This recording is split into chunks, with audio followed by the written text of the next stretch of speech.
Hva dere på med? Hva er det går?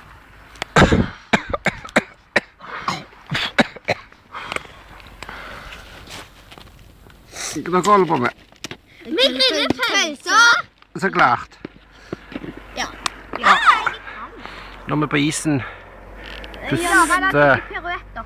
Og dukte 30 ganger. Ja. Hva dato er det? 1. januar. 2010? 2009. Sikker på det? Ja.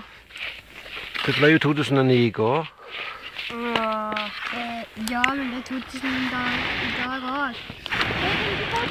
Raketter! Føg du nå? Føg du nå? Se! Nei, nå! Ja, det kommer ikke opp. Du kommer ikke opp. Opp her. Ok, nå skal jeg komme meg opp.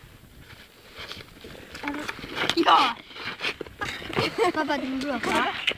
Du må blåse. Hallo? Flammer. Det er noen som svetter. Pappa, det er ut noen svetter. Ja. Kan jeg få?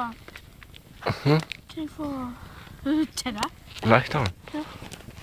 Kan jeg også hive ut en av i fallen, kanskje? Nei. Hva er den? Karianne. Men jeg tror det er blått. Ja, nå har vi smellet. Hva om du kan gjøre? Bare husk å hive rett vei. Kommer du litt med? Nei, jeg må ha litt varmere.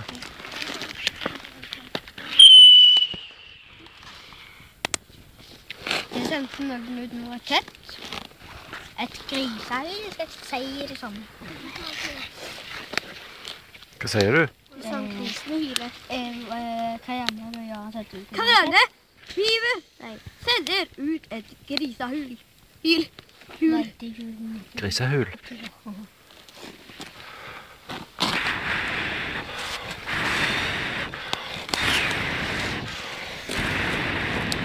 Hallo, Karianne. Karianne. Hva sier du om jeg skal snakke med mamma mye av det? Må du røyke inn i fjeset? Hånda, i stedet for hånda. Av og til? Det er klart.